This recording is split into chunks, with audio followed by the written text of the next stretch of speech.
Well, welcome to the Probate Matters Podcast. I'm Jenny. And I'm Erik. And today we're going to talk about probate basics and really interesting probate scenarios.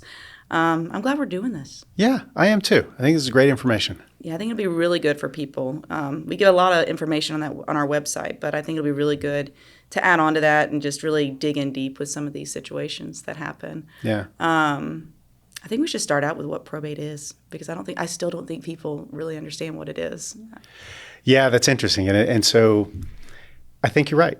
There's a lot of confusion with probate and probation. Mm-hmm. You ever hear that? Yeah, all the time. Yeah. So probate is what happens when somebody dies. I mean, in the simplest terms, what probate is it is how we handle someone's affairs and what they leave behind when they pass away. Yeah. Right. So versus probation is more of a criminal law concept, right? That has to do with someone getting out of jail or getting out of prison, and that's totally different. But they sure do sound alike. Oh, they do. They do. We get calls a lot from people thinking it's probation. We're like, no, we can't get you out of trouble, but we can help you if you've had someone who passed away and we need to settle everything. So in Georgia, a lot of people ask this to us. Does everyone have to go to probate? Is that necessary? It's a good question. No. Surprisingly, the answer is no. Probate's not legally required. Mm-hmm. A lot of times practically you wind up having to. Some of the big reasons you might have to go through probate is if there's real estate involved. There's not too many ways to transfer real estate out of the name of a deceased person without going through the process. So when we think about this process and why it exists, right? Because it's a hassle. Nobody likes it. Nobody likes having to go through a legal process, right? Something we hear all the time in the office is, this should be easier. Why isn't this easier? And that's interesting because, frankly, because of people and because of fraud. If you take a group of folks that is totally honest, totally upfront, and just wants to do the right thing, and these are what the rules are, and we're just going to follow them, it would be easy. Yeah. But that's not reality, unfortunately. Yeah. And so we have a process that has checks and balances. Mm-hmm. We have a process where there is formal notice required, where there are delays in the process, where you do have to go through these different steps and red tape.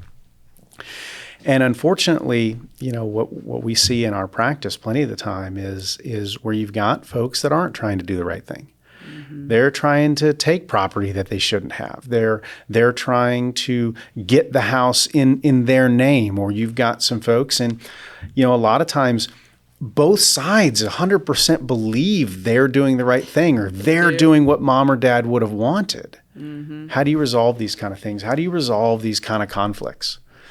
And the way we do it in the legal system is we've got rules and we've got processes, and we follow those processes. And a lot of times they work. Sometimes they don't work, unfortunately. Sometimes we get bad results with good facts, right? Sometimes the outcome feels like, well, this shouldn't be what it is because of X, Y, or Z. But that's the way our system is built. It's built on processes. Mm-hmm. And at the end of the day, I personally, having been doing this for 15 years, believe the legal process, we're better with it than without it.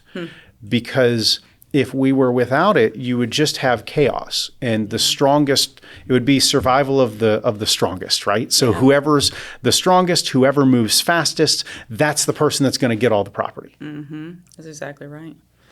With a process, although admittedly annoying, it's not. Yeah. It's not whoever the strongest person is or whoever the most dominant personality is. Mm-hmm. The process gives everyone a voice. Yeah.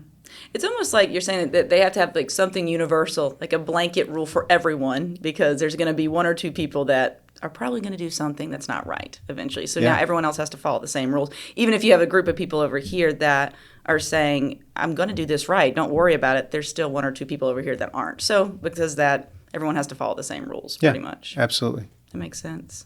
Does a will help? Yeah, I think so. So there's a lot of misconceptions around wills. Mm-hmm.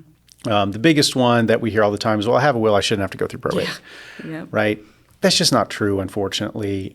What a will does is a will gives the person making the will, in legal terms, we call that person a testator. Mm-hmm. It gives that person more power. of choice. It's power of choice. And so what I mean by that is let me give you an example of a scenario without a will, and we'll talk about how a will changes that. Okay. So without a will, you've got different folks you're concerned about in every probate case. You've got the person who's going to be in charge and responsible. We call that person an administrator without a will. Okay. If there is a will, we call them an executor. Yeah. Then you have the folks who are going to wind up with the stuff at the end of the day. If there's no will, we call them heirs. If there is a will, we call them beneficiaries. Well, without a will, our administrator is chosen by a state law process, basically a voting process, and our heirs are identified in the statutes themselves. Okay. And so there's no choice. The person passes away, typically mom or dad, and they may have thought of some things that they would like to happen. But if they didn't write it down, and again, a will is another formal document, has to be done a certain way, right? You can't just write it on a napkin. But if they didn't write it down and put it into a formal will, then even though they may have wanted this, even though mom or dad may have said on their deathbed, I want you to handle the estate. I want your sister to get these things. It doesn't matter. None of that matters. Even though that might have been their greatest want in their last moments, if it's not put in the right way, we're going to default back to state law. And so we're going to appoint our administrator the way you appoint them under state law, and then the property is going to go to those folks who state law says it would go to, or Georgia law. That makes sense.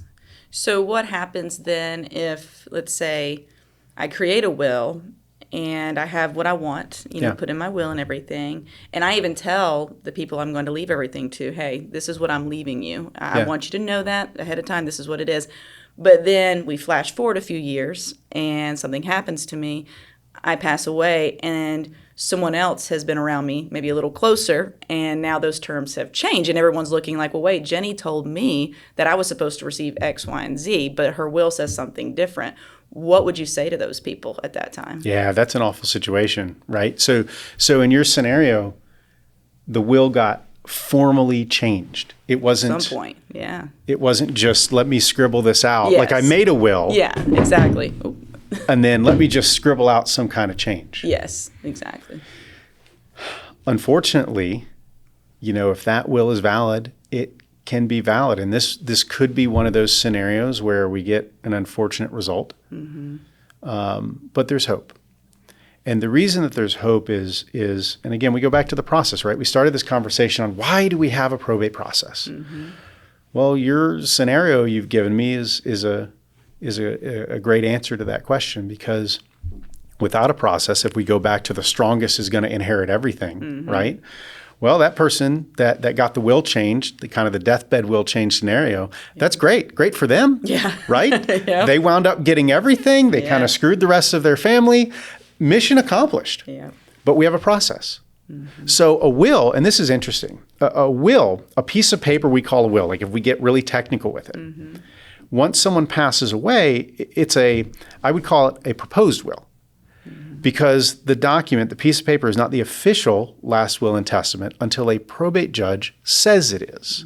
The process of getting a probate judge to say that, well, we have to file a petition with the court, and we have to attach the will, and we have to make sure it's the original will. And then we need to look at the folks who signed it. We may have to go find those two folks. In Georgia, you have to have 2 signatures for a will to be valid, 2 witnesses. We have to go find those witnesses and get those witnesses to fill out a form called interrogatories to witness to will. Or we might have to have them in to testify in front of the court, personally. There could be a self-proving affidavit on the will. If that's the case, we might not need the witnesses to come in. But there's a process that has to get filed. So in your scenario, our bad actor is going to go through that process probably, because I'm going to imagine they nominated, they nominated themselves. But when they assisted their loved one, allegedly, and getting the will changed, they probably put themselves down as executor in addition to getting all or most of the property, right? That's fairly typical. Yes. So our bad actor, they're going to file their petition with the court. They're going to attach the will, and they're going to ask the judge, make this the official will. Well, see, when that happens, other folks in the family have to get notice. other heirs. So let's say this person is a child and they've tried to screw over their brothers and sisters, right? Well, those brothers and sisters are going to get notice. We've also seen it where this person can be a caretaker, and those are even more funny because they're not even a part of the family. Yeah. Well, those brothers and sisters that now get notice, they get an opportunity to object to that will and say, wait a minute, much like you said, right? Say, wait a minute, Mom showed me her will. This isn't it. Yeah. When was this changed? And that can allow an investigation to occur. But the key is they've got to object. They got to file a formal objection in court. That's what stops the process. Got it. And then after that objection is filed, we get to go into the investigation stage. In litigation lingo, that's called discovery. Okay. But it's just a fancy legal word for investigation. Yeah. We get to do an investigation. We get some special tools that allow us to do an investigation, legal tools, right? We can demand documents. We can demand that people answer questions. We can hold depositions. We get access to all of those tools to conduct this investigation. And the purpose of the investigation is to figure out what evidence exists. Because in Georgia, in every state, but I can talk particularly about Georgia, there are criteria. We call them elements. So if you go and you ask the court to overturn a will, there's criteria on this side that the person filing the will is going to want to put forth and say this will is valid and it meets these criteria. And then the person objecting has some other criteria depending on the nature of their objection, right? So here we might say, well, it's undue influence. That's a common one. And undue influence means that the will wasn't really Mom's will. It wasn't really the intent of Mom. It was the intent of this third person who prevailed upon Mom in an inappropriate way and got her to write it up and sign it. Got it. Right? And so if we want to show undue influence, there's a number of factors we can look at. Was the will written by a lawyer or not written by a lawyer? If it was written by a lawyer, did the bad actor drive Mom to the lawyer's office? Was he sitting right there next to the lawyer, helping correct what Mom was trying to tell the lawyer? Yeah. Or maybe there was no lawyer involved. Maybe the bad actor went online and found a form he liked, printed it out, filled it out, and got Mom to sign it right there, right? So how involved was this person, right? We can also get into, well, what was Mom's mental, physical, medical state at that point in time? Was there any kind of situation where she wasn't in full possession of her faculties? That can help with an undue influence type argument. Okay. But that's just without going enormously deep, because there's layers and layers and layers of this. That's how I would begin to look at it. And all of that you just mentioned, as far as medical information, finding that out, and just how her faculties were, and all that's all a part of discovery. Basically, that has to go through that process to almost prove that happened in some way, so that they can be presented if necessary to the court and all.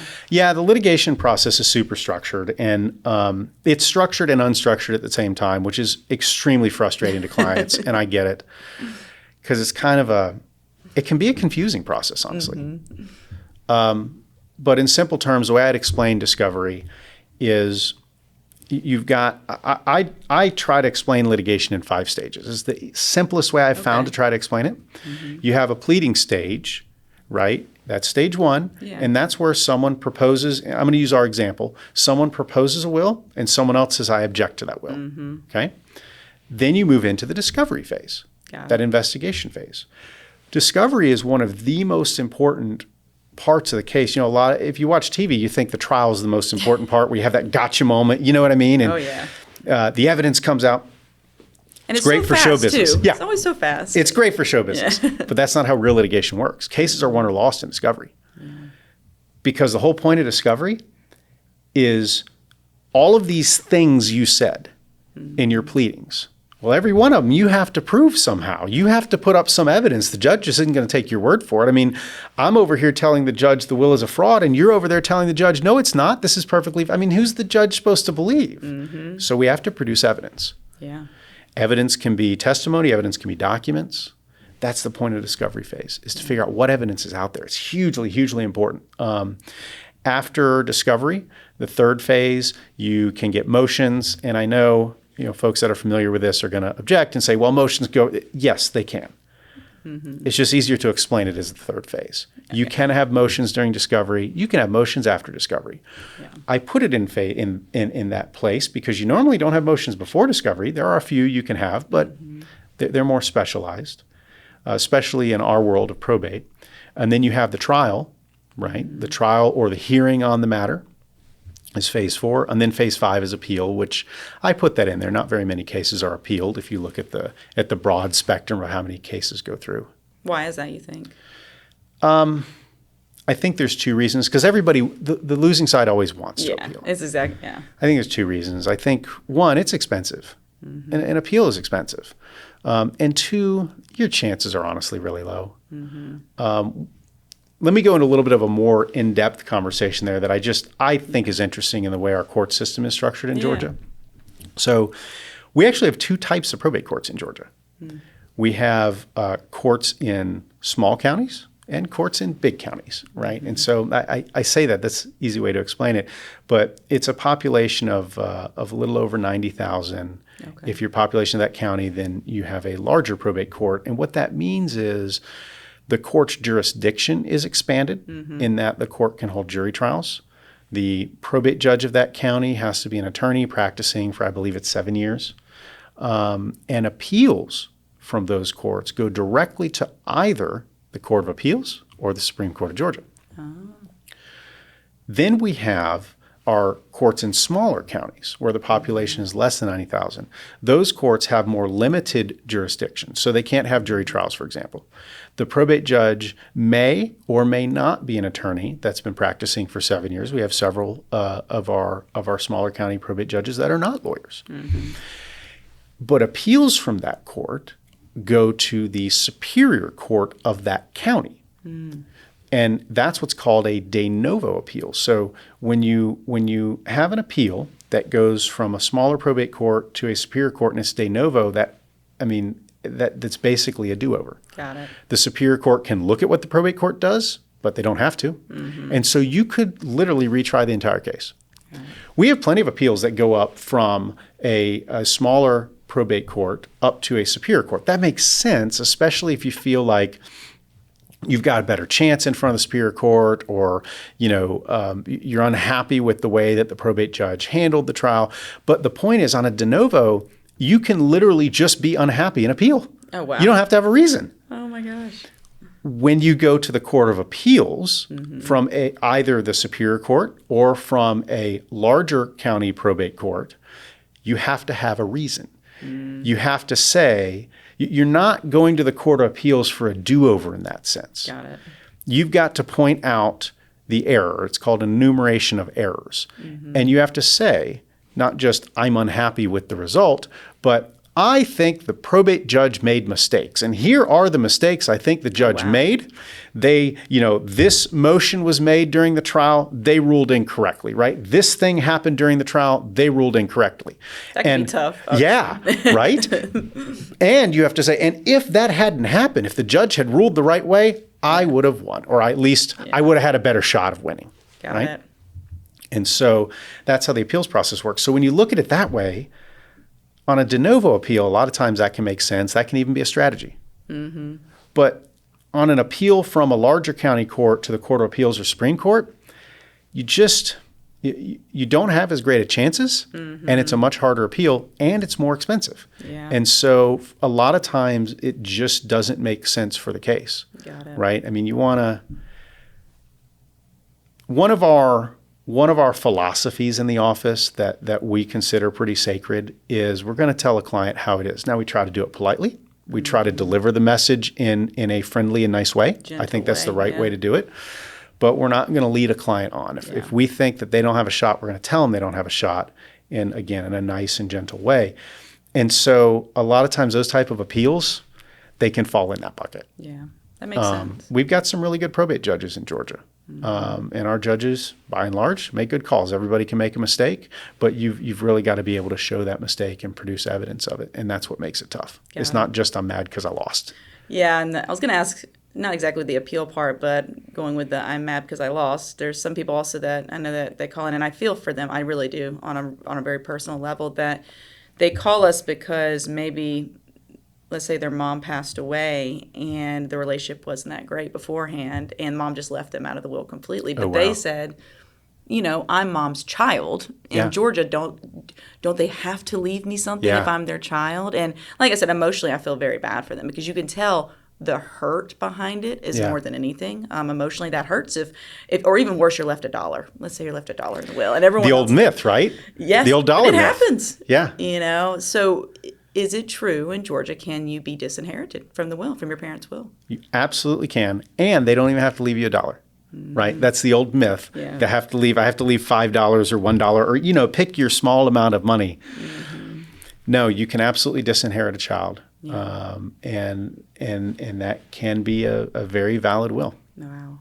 So is that a reason to contest, though? I disagree with it or I don't like it. Ooh, can I give you a lawyer answer? Yeah, It depends, right? So they teach us to say that in law school. There's an entire it depends class in law school where you just learn to say no. Yeah, it does depend, right? So we talked about a scenario earlier where there was like this deathbed will where changes were made. Yeah. Great. That looks good. What if you've got no evidence on the front end? Person just comes in and they say, I'm unhappy. Yeah. I think I should be a part of this will. Can you contest it? You can. You absolutely can.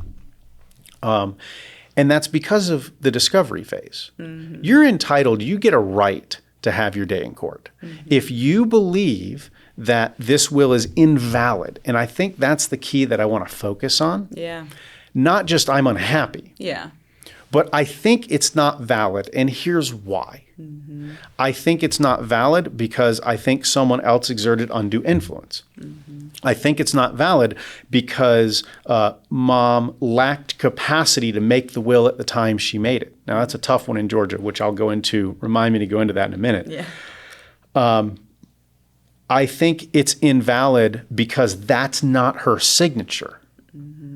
Okay, all of that we can work with. I think I'm upset about it, but that looks like mom's signature. And no, that will was made 15 years ago. She was perfectly healthy. She played tennis 3 times a week, right? Yeah. Had a great social group. It's just we honestly didn't really get along. We didn't see eye to eye. There was a little bit of estrangement. That's a tough case. That's one of the ones where our team be happy to look at it. But that might be one where we come back and say, are you sure you want to do this? It's really expensive. And we don't see a lot here that we could go after. However, if the client wants to, we can absolutely file an objection. We can get into the discovery phase and we can see what's there. Yeah. But we need some direction. So you could see if there's something more substantial underneath that maybe we're not seeing on the front end. Yeah, the only thing, what we would need from the client is some initial direction. I mean, we can go looking under every rock. That's kind of an expensive process. But, if the direction is, I don't think the signature is right? Or if there's some kind of reason or something that happened in that scenario, that gives us a direction. Otherwise, we wind up just interviewing a bunch of folks. We look at a bunch of documents. We pull medical records. We do all of the things we would do. Yeah. And if we find something, great. If we don't find something, then you're in a very difficult position. And sometimes, you get conflicting evidence and whatnot. But I guess in that scenario, what I always like to advise clients is, really think on it if that's where you want to put your money. And I don't want to discourage anyone from doing something they want to do or they feel is right. That's another one of our principles is we will represent a client. We're not going to judge the client for what they say or judge them for what they want to do. But we're going to try to advise them as if they were a friend or a family member, that we cared about, right? There's plenty of people that don't care about their family members, but a family member we care about. Yeah. What would I tell this family member to do? And the answer there is, this is what the evidence has showed. I'd really, really strongly suggest you think about this and if this is where you want to put your money. Yeah, no, that makes sense. It does. And like I said earlier, it's an emotional situation for a lot of people. I think that's what, people, when they're arguing over an estate, can forget that it's not just emotional for this person, but it's emotional for this person as well. Everyone lost somebody in that situation. And so we see it a lot, though. We do, where they're asking those types of questions. Another thing that we hear a whole lot, I didn't know this until earlier today, actually. Do you know 50% of the people we speak to lost a parent? Really? It's that high? I actually have the percentage from the reports we have, and Wow. it was 50. It was just half of the people we talked to, which is we talked to a lot of people. Yeah. So half of them, it's been a parent, so a mother or a father that's passed away. Not trying to shift too far off what we were just talking about, but this question just comes up so often. If they do, pass away, let's say the opposite, they don't have a will at all. Yeah. What's the first thing you think they should do? Ooh, good question. You mean the kids or the family member? Yeah. Yeah, that's a great question. I think the first thing they should do is try to have a conversation. Mm-hmm. I think that's the best real-world practical advice I can give. I've always believed, and I've always seen, especially if you think there's going to be a dispute. Mm-hmm. There's a time period at the beginning of a situation where there's an opportunity to find peace. And if you can find peace and you can find a way to work through it together, absolutely 100%, that is what you should do. Nobody loves being in probate litigation. I have yet to talk to a client that's like, I am so happy and I am just having such a great time in litigation this time. Yeah. Nobody likes it. Yeah. It's a gut-wrenching process. Mm-hmm. And so if there's an opportunity to find peace at the beginning, especially if you think that there's going to be a dispute, do it. Mm-hmm. I would also tell people that a lot of disputes, in my opinion, are caused by either greed or pride, right? So you have a scenario where someone's trying to take stuff from the estate, and then a dispute starts because the other family members feel like they need to stand up and do what's right. I totally respect that. I get it. The other scenario that we see is basically two folks that are unwilling to let go of their pride, right? And find a workable I'd add solution. resentment to that too. Yeah, resentment's a huge one, right? Mm-hmm. Maybe resentment's driving the pride. That's a great point. Yeah. Right? And they're just not willing to let go of that. Something happened in the past. Yeah. And that's now affecting. Yeah, you see that, right? All the time. I've heard stories of people where they're 52 years old and they're telling me something that happened when they were 7 years old. It's serious. Yeah. Where they got pushed down. It was such, in this person, they felt like bullied them their whole life. Yeah. That's where it's coming from. Yeah. And so they don't want them to one-up them Yep. one more time. That's what I've seen.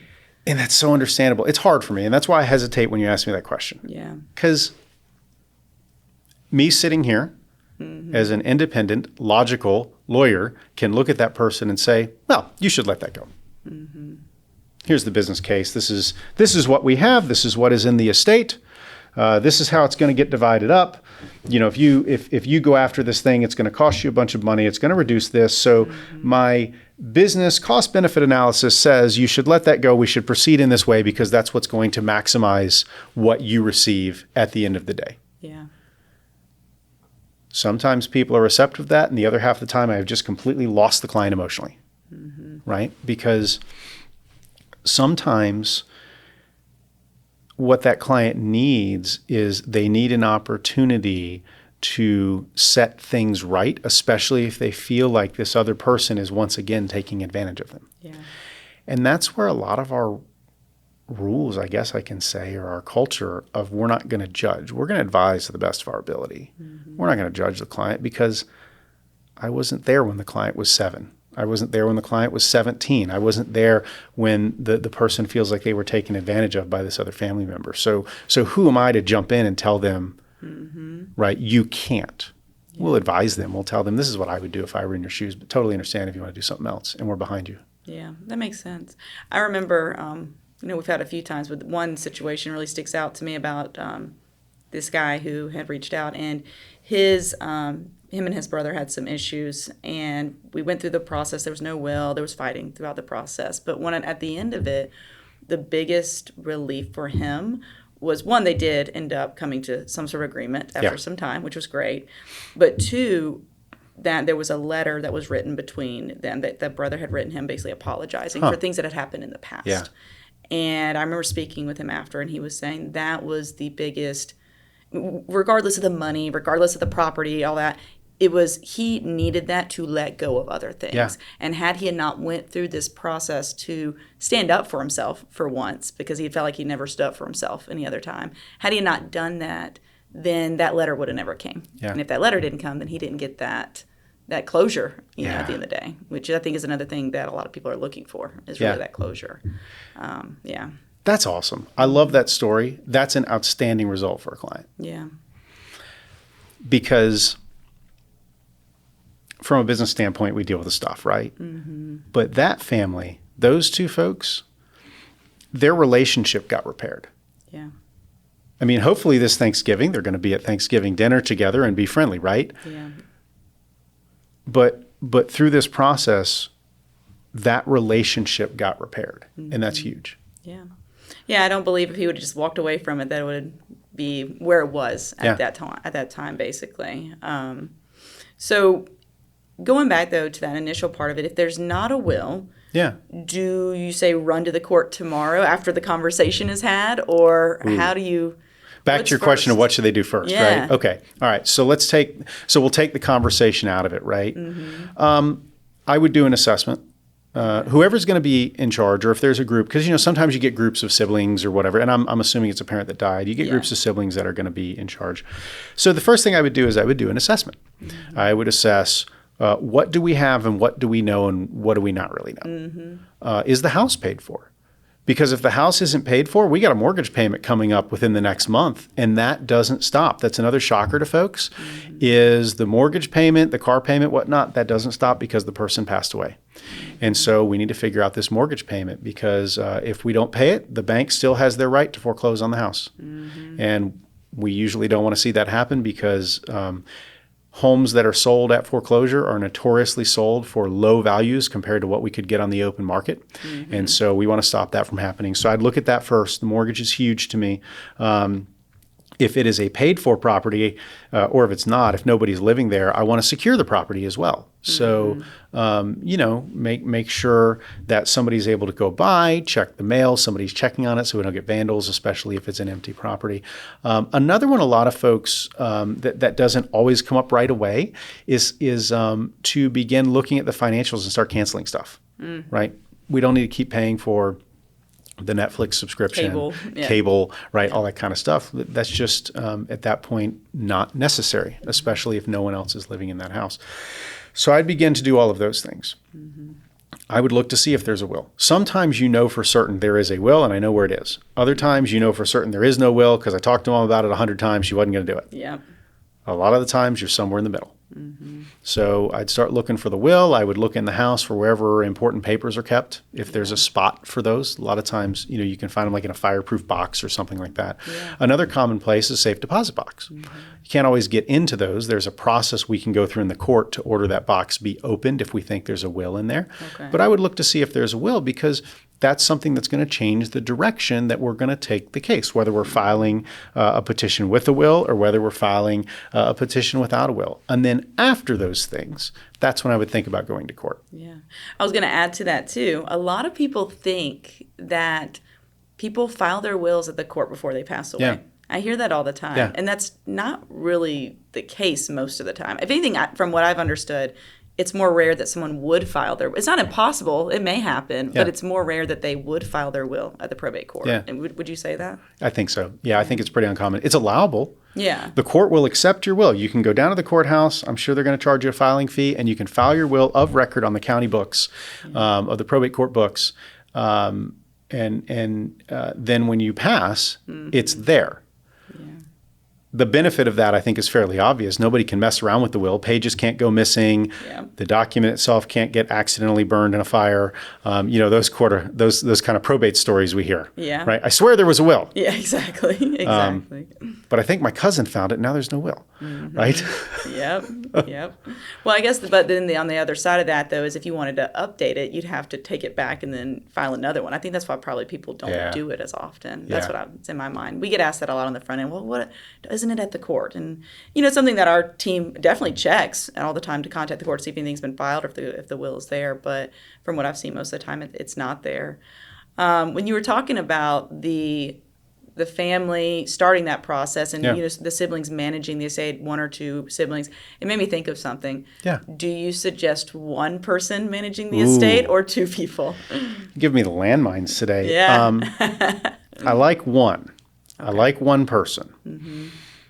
It's kind of a practical reason. Okay. And it's also a lawyer reason. So I'll give you both. Okay. My practical reason is if you have two people managing an estate, it sounds like a great idea on paper. Mm-hmm. The problem is you now need two signatures on literally everything. Yeah. If you need to write a check to pay the person mowing the lawn, got to have two signatures on that check, right? And so if they happen to be neighbors and live next to each other, that might be relatively easy. Mm-hmm. If one lives here and the other one lives halfway across the country, which we see, mm-hmm. well, now you're doing a lot of business with FedEx at that point in order to get signatures on every little document, every little check, and there's a lot of things that need to get signed. Mm-hmm. So you're FedExing stuff around in a circle constantly, and it's just a hassle. It really becomes a hassle. The lawyer reason is it can lead to problems because if you have co-administrators or co-executors, mm-hmm. they may actually have legal duties that are opposed to each other. Mm-hmm. And what I mean by that is if everything is going great and everything is fine, and they're in total agreement and everybody's doing what they're supposed to be doing, great, it flows. But if you get one of them that isn't doing what they're supposed to be doing, the other one might actually have a legal duty to take action against them. They would have what we call a fiduciary duty to the estate to take legal action to stop the other co-executor that is a bad actor, mm-hmm. in my example. And that can get squirrely. Yeah. On top of that, it can get expensive because, as lawyers, we have ethical duties, we have bar rules. Mm-hmm. One of our rules that's really important is the duty of loyalty and confidentiality to a client, mm-hmm. and also to be free from conflicts of interest to that client. Yeah. Well, if we're representing two co-administrators, one of them starts doing bad stuff, and the other one's like, mm-hmm. I don't like what they're doing, and we look at it and we're like, that's not good. Yeah. We're prohibited from representing one client against another. That makes sense, right? You should be able to trust your lawyer. That's the entire thing with attorney-client privilege. Yeah. That's why it exists, because you've got to tell us the truth. You got to tell us where all the skeletons are. We can't do our job. We can't defend you. We can't help you if you don't tell us. Yeah. So we're absolutely prohibited from then representing one client against another client. So now what happens practically? We have to tell them, you guys got to get along. You that are doing the bad stuff got to stop doing the bad stuff. You got to fix it. They may or may not listen. And then the next step is we will be required to withdraw from that representation, which means we have to stop representing both of them, and they both have to go get their own lawyers, which costs everybody a bunch more money. And takes more time. Yeah. So those are the reasons I prefer. One, you got a practical reason, you got a legal reason, and you've got another kind of practical representation reason. Yeah. So if the will, though, says that they can both, or they both should be co-executors, I've actually seen where they put 3 people as co-executors before. So in some situations, she wanted all 3 kids to be the executor at the same time. But if that is the case, there are ways that the other 2 can step down if they wanted to and let one person do it, right? Yeah, they can. Yeah, they can decline to serve, and that totally works. It depends on how the will is written. If the will requires 3 for some odd reason, mm-hmm. then you might have to get a nomination from somebody else. But under normal circumstances, you could get back down to 1. And we've had it where we've represented 3, and I'm giving you all the doom scenarios. They don't always go to that doom scenario level. Yeah.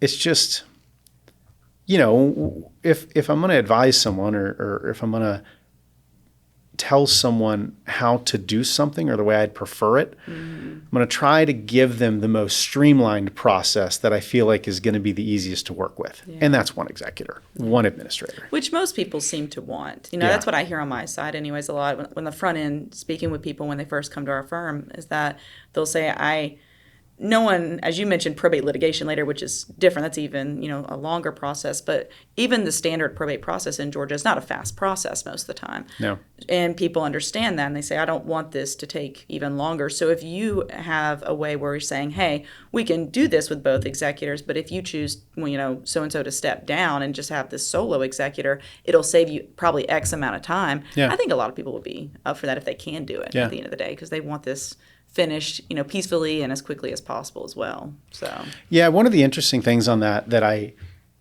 think a reason for dual executors sometimes, mm-hmm. or for dual administrators. Sometimes it's because they both want to do it and help each other out. And I'm sorry, I'm a jaded lawyer. Other times it's because they don't trust each other. Yeah, they want that checks and balances. Right. Yeah. And what most people don't realize is that, let's say you're the one that's not going to be the administrator, you still have a lot of rights. We can still do 90 to 95% of that on the outside looking in and do it very, very effectively in more of a watchdog position. Yeah. And so even if you're not the executor or the administrator, there's still a ton of oversight that can be brought on the executor or administrator if there are trust issues in the relationship that we need to look at. Yeah.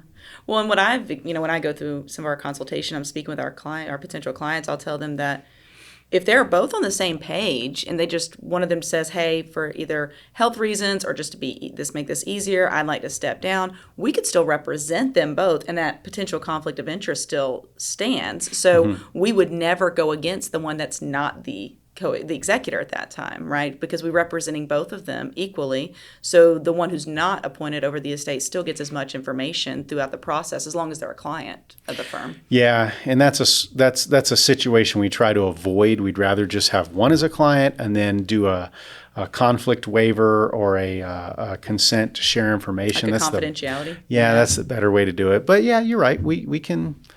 If they're on the same page. It can happen that way. It's just, it's less than ideal. Yeah, that makes sense. Yeah. I was thinking this earlier today. What would you say is the biggest myth that you've heard about probate? That you hear like when you're out and somebody says, oh yeah, I know when you are in probate or about probate, da-da-da-da-da-da-da. What would you say is just the biggest misconception or just misunderstanding maybe, or just myth about it? I think it's the one we talked about earlier, that if you have a will, you don't need probate. I think that'd be my number one. Yeah. The other thing, so everybody has a story, right? So the other thing that happens if I'm out and I happen to say what I do, which most of the time I try to avoid saying what I'm doing or what I do. They ask you for advice. Yeah. Well, everybody has a story. Yeah. Every family has that story, right? You know what I mean? Oh, yeah. That story of so-and-so's will in the family, and then all of this stuff happened. Yep. Right? And so I think more so than misconception, that's the most common thing I hear is, well, let me tell you a story of what happened. And it's kind of crazy because we've got all those stories in the office as well. I used to teach lawyers as, we have to do continuing legal education. I used to teach lawyers on continuing ed. I still teach lawyers within our office and train. But I always thought it was funny how when I would go to one of these seminars to teach on a particular topic, I never once had to make up a hypothetical scenario. Yeah, you had them. Yeah, I could just think back to cases we've had. I could look at a couple of files, change it a little bit, change the name so that we're protecting that client and that family. But basically, we've got all the material we need to work with in order to teach a topic using examples and scenarios, because there are so many out there and they're so unique. That's the other thing about probate. This is another misconception, is that they're cookie cutter. Easy. That's what I cookie was cutter gonna say. and easy. Yeah. They're not. Yeah. We've tried. We've tried internally to make more simplified processes for handling an estate. And every time we do it, it only applies to a very, very small subset of client situations because they are so vastly different. Yeah. Something always changes or something comes up to change it in a direction where it's not a simple, people use the word simple, like non-dispute, straightforward probate case, and they're not. I think that was on my list of the number one. Aside from the will was a big one because people say, if I have a will, I don't need to go to probate. Yeah. But the second one was that probate is easy. And so with that, another thing we hear a lot, can people do it themselves? If they think it's easy a lot of times on the front end, do you feel like they can do that without an attorney? Their simple probate or non-disputed probate? Yeah, I think so. I mean, I think for certain cases, it's totally fine. It's a matter of how much time you have that you want to put into it, because it's very time consuming. And it's also a matter of how comfortable you are doing it on your own or doing it without assistance. So I generally don't recommend it, because what we find often is, so what'll happen is it looks simple on the front end. You get the petition filed, you start working.